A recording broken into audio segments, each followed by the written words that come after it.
কিয়ামতের সঞ্চয় করে পাঠিয়ে দিল ওই সমস্ত উম্মতের কিয়ামতের ময়দানে কোন হিসাব নিকাশ আল্লাহ দরবারে দিতে হবে না। হিসাব নিকাশ আল্লাহ চাইবে না, এটা আল্লাহর ব্যাপার। আল্লাহ যদি কোনো বান্দাকে মাফ করে আর কোনো বান্দার সেখানে আপত্তি করার কোনো সুযোগ আছে? দুনিয়াতে তো একটু করে একটু থেকে একটু না হলে অবজেকশন নিব না। অবজেকশন মাতব্বর সাহেব, অবজেকশন চেয়ারম্যান সাহেব, এই কথা আমরা বলতে পারি। কিয়ামতের ময়দানে আল্লাহর হাবিবের কোটি কোটি উম্মতকে জান্নাতি বানিয়ে জান্নাতে পাঠাইবেন, কোন ব্যক্তির আপত্তি করার ক্ষমতা নাই, থাকবে না। এই জন্য আল্লাহ বলতে ওয়াত্তাকুল্লাহ, আয়াতের মধ্যে ওয়াত্তাকুল্লাহ, আল্লাহকে ভয় করো। আয়াতের শেষ অংশ আল্লাহ বলছেন ওয়াত্তাকুল্লাহ, ও আমার বান্দারা আমি আল্লাহকে ভয় করো। ইন্নাল্লাহা খবীরুম বিমা তা'মালুন, ও আমার বান্দা তুমি যা কিছু করো না কেন, গোপনে করো ওপেনে করো, ঘরের ভিতরে করো বাড়ির নিচে করো, অন্ধকারের ভিতরে করো আলোর ভিতরে করো, যেখানে করো না কেন তোমার সমস্ত কার্যাবলী সম্পর্কে আমি আল্লাহ বলতে রয়েছি। সুবহানাল্লাহ। সালাতুন ইয়া রাসূলুল্লাহ আলাইকুম সালামুন ইয়া হাবিবাল্লাহ মান জাওয়াম শারয়াসরে আজনাব আবতা বস্ত আবতা বস্ত আবতা সালাতুন ইয়া রাসূলুল্লাহ আলাইকুম সালামুন ইয়া হাবিবাল্লাহ। হযরত মা ফাতিমা রাদিয়াল্লাহু তাআলা যেই রজনীতে ইন্তেকাল করেছেন, ঘরের মধ্যে নাস্তাইনে করিমেন ছিলেন, মওলা আলী শেরে বলা ছিলেন। আল্লাহর হাবিব অনেক দূরে হযরত আবু যর গিফারি রাদিয়াল্লাহু তাআলা স্বপ্নে দেখাইলেন, হে আবু যর গিফারি, কিছুক্ষণের মধ্যে আমার কন্যা ফাতিমা জমিন থেকে চলে যাচ্ছে, তুমি এই জায়গার মধ্যে বসে থাকিও না, আমার মা ফাতিমার ঘরে চলে যাও, তোমরা চারজন মিলে আমার মা ফাতিমাকে লালন করবে। সুবহানাল্লাহ। মা বললেন, মওলা থেকে নসিহত করলেন, আলী ও আমার মহব্বতের স্বামী, চলে যাবো জমিন থেকে। আমি সুন্দর ছিলাম না, কালো ছিলাম, লম্বা ছিলাম না, বেঁটে ছিলাম, কিরকম ছিলাম জমিনের মানুষ আমাকে দেখে নাই, জানে না জমিনের মানুষ আমার সম্পর্কে ধারণা জমিনের মানুষের নাই। আমাকে রজনীতে কবর দিবা, রাত্রিতে কবর দিবা, আমার কবরে কোনো চিহ্ন তুমি রাখবে না, আমার কবরে। সুবহানাল্লাহ। ইন্তেকাল করলেন, আবু যর গিফারি আসলেন, মওলা আলী আশ্চর্য হয়ে গেলেন, এ আবু যর গিফারি, অনেক দূর থেকে তুমি কেন আসলা?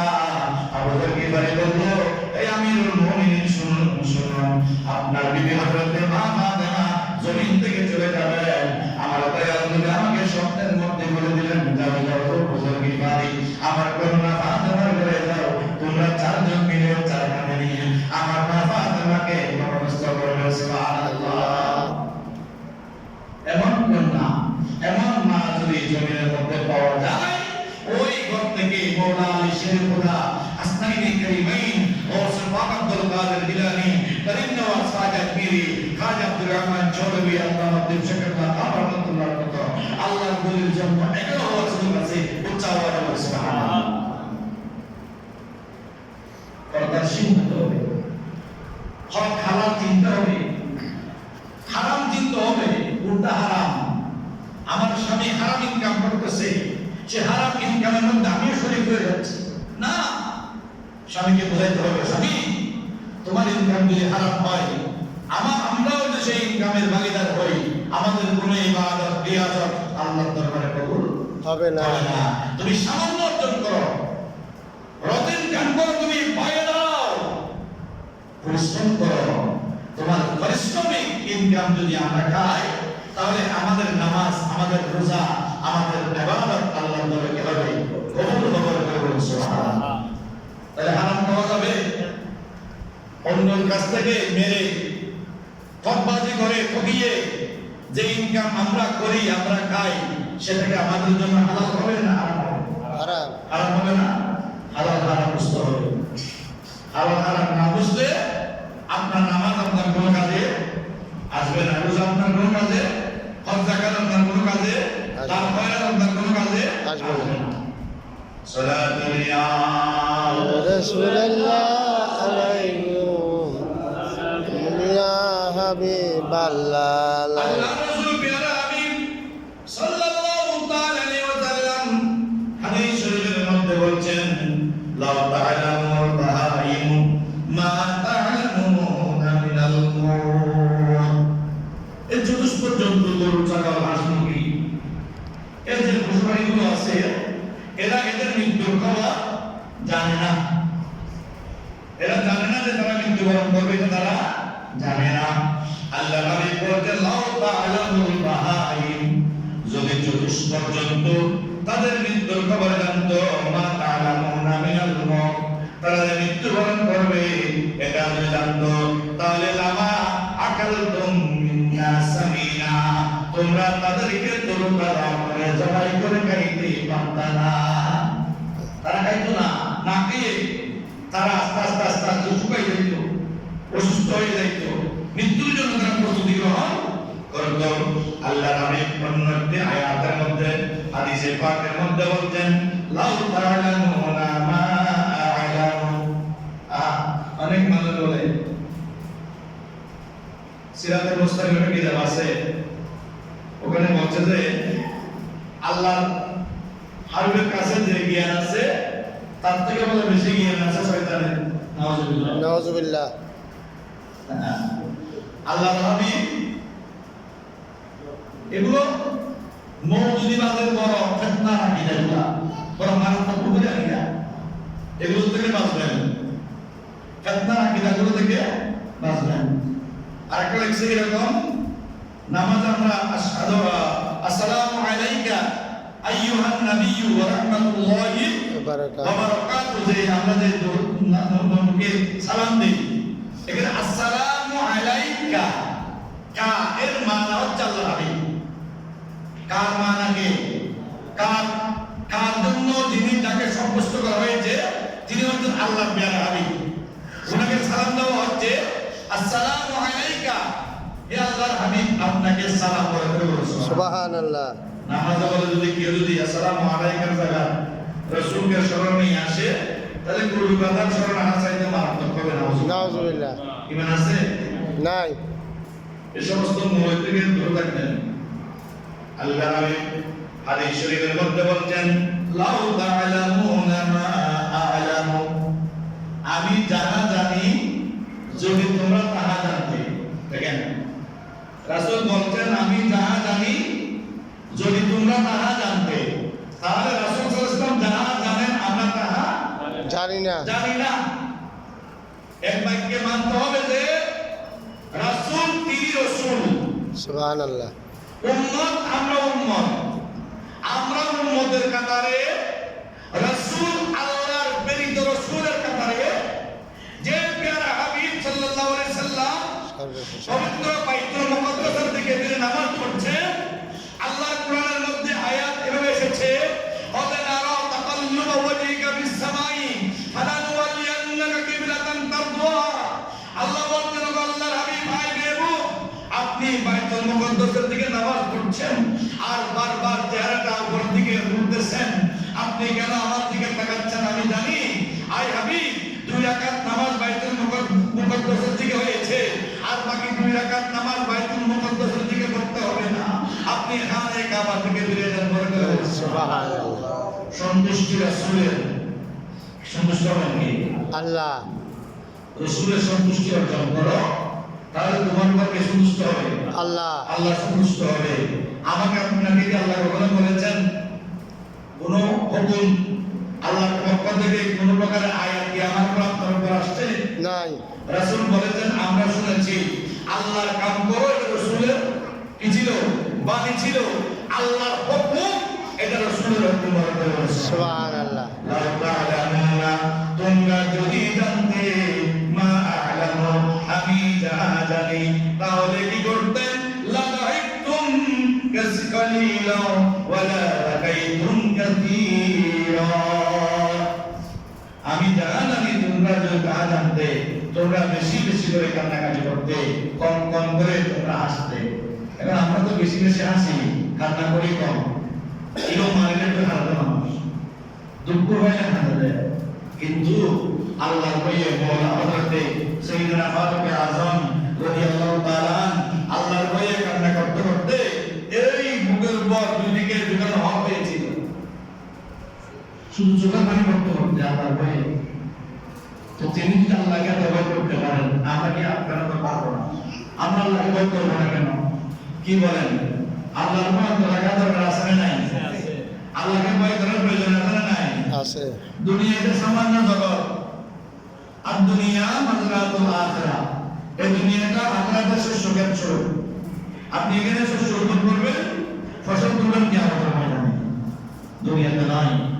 আপনি জমিন থেকে জমিনে ধান রোপণ করেছেন, ধান কেটে আপনি ফসল তুলবেন, কিন্তু দুনিয়ার জমিনে আমি এসেছি আখিরাতের ফসলের বীজ বপন করার জন্য।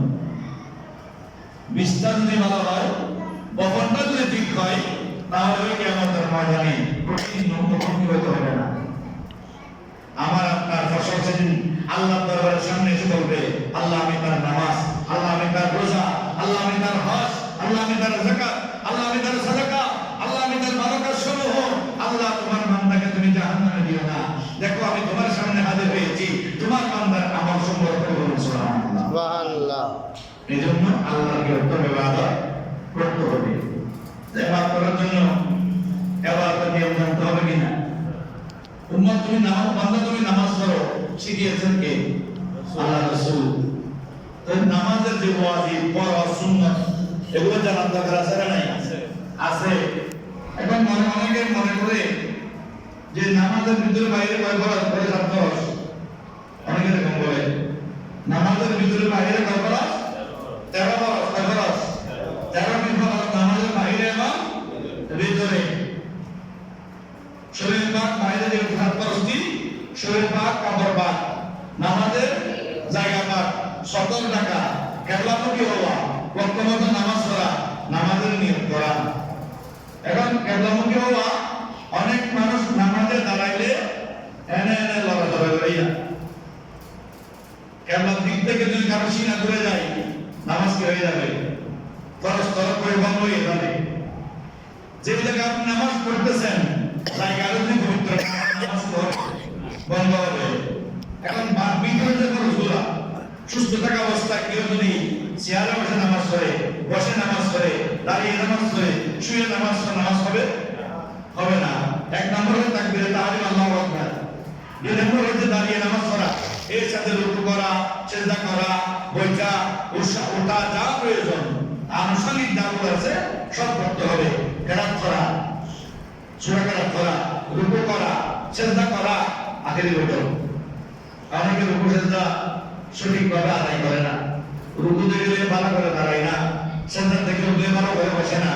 আল্লাহ রাব্বুল বলছেন এগুলো নামাজের ওয়াজিব, এগুলো নামাজের কি ওয়াজিব। দুশিদের মাঝখানে আপনাকে অবশ্যই ভালো করে বসতে হবে, একদম সিধা হয়ে আল্লাহুম্মা গফিরলি ওয়ারহামনি ওয়ারযুকনি ওয়াহদিনি। এই দোয়াগুলো আপনি পড়তে না পারলেও এই 3 তসবিহ পরিমাণ সময় আপনাকে দুশিদের মাঝখানে বসে সময় অতিবাহিত করতে হবে। রুকু থেকে দাঁড়াইলেন, আল্লাহু আকবার বললেন না, সামি আল্লাহু লিমান হামিদা এটা বলে আপনি দাঁড়াইলেন, আপনাকে বলতে হবে রব্বানা লাকাল হামদ হামদান কাসীরান মুবারাকান তাইয়্যিবান। এবারে যে দোয়াটা না পারলে কোনো অসুবিধা নাই, কিন্তু আপনাকে সময় গ্রহণ করতে হবে। ঈদের নামাজ হয় গ্রহণ করতে হবে, ঈদের নামাজ হয় তাকবীর বলতে হবে। প্রত্যেক রাকাতে কেরাতের জন্য 2 রাকাত 4 রাকাত নিশ্চিত নামাজ আছে, কেরাতের জন্য 2 রাকাত নির্ধারণ করতে হবে। নামাজের ওয়াজিবগুলো তরতিব, ফরজগুলো তরতিব ঠিক রাখতে হবে। এগুলো আমরা যদি না জানি নামাজ হবে না তো। এই যে ওযু ফরজ, এমন মানুষ আছে ওযু ফরজ করে জানে না, এগুলো ওযু করতে জানে, ওযু ফরজ করে সেটাও জানে না। ওযু থাকতে হলো কোরআনের পাকের আয়াতে কারিমা দ্বারা সাব্যস্ত। কিসের আয়াত? কোরআনের পাকের আয়াত দ্বারা সাব্যস্ত। কয়টি ফরজ? 4টি হলো বিসমিল্লাহির রহমানির রহিম, ইয়া আইয়ুহাল্লাযীনা আমানু, ও ঈমানদার ব্যক্তিগণ, ইয়া আইয়ুহাল্লাযীনা আমানু ইযা কুনতুম ইলাস সালাহ। এখানে কুনতুম শব্দের অর্থ হচ্ছে যে দাঁড়ানো, কিন্তু এখানে অর্থ নিতে হবে যে ইচ্ছা। যখন তুমি নামাজের ইচ্ছা করবা, নামাজ পড়ার জন্য ইচ্ছা পোষণ করবা, ফাগসিলু উজুহাকুম, তোমার মুখমণ্ডলটা ধুয়ে নাও, ওয়া ইযাকুম ইলাল মারাফিক, হাতের কোণা পর্যন্ত দিয়ে গেল, ওয়ানসাহু বিরুসিকুম, তোমার যে মাথা রয়েছে মাথা চার ভাগের এক ভাগ মাসে করো, এবং আরজুলাকুম ইলাল কাবাইন, পায়ের টাকনু পর্যন্ত তুমি দৌড় করে গেল। পরে করে বলুন সুবহানাল্লাহ। এই চারটি অঙ্গ যে ব্যক্তি দৌড় করবে তার কি হয়েছে? ওযু হয়েছে। আল্লাহ বলেন আয়না ধুর, কোন ব্যক্তি যদি একবার পা ধুই ওই পা সম্পূর্ণ ধোয়া হবে না। আপনি ঘোষণা করে দেন তিনবার ধোয়ার জন্য, কয়বার? আল্লাহ বলেছেন কয়বার? রাসূল বলেছেন তিনবার পা ধুইতে হবে, তিনবার কুলি করতে হবে, তিনবার নাকে পানি দিতে হবে, সমস্ত মুখ তিনবার ধৌত করতে হবে, সমস্ত মাথা একবার কাছে করতে হবে। বড় করে বলুন সুবহানাল্লাহ। গর্দান মাসে করতে হবে, কান মাসে করতে হবে, হাতের আঙ্গুলি ফিঙ্গার যেগুলো আছে এগুলো যে আঙ্গুলি রয়েছে এগুলো কি করতে হবে? খিলাল করতে হবে। গরম ধান থাকলে কি করতে হবে? খিলাল করতে হবে। দুই, গর্দান মাসা করা যে মুস্তাহাব, গর্দান মাসার একটা ফজিলত। যে ব্যক্তি পাঁচ ওয়াক্ত নামাজে পাঁচবার ওযুর সময় গর্দান মাসা করবে, ওই ব্যক্তির গর্দানের দুটি শাহী হোক এবং তরুতাজা থাকবে, সুবহানাল্লাহ, সতেজ থাকবে। ওই লোকের মধ্যে কোনো প্রকারের স্ট্রোকের কোনো কি আসবে না, আশঙ্কা আসবে না। এটা হচ্ছে আপনার গর্দান মাসা করা ফজিলত।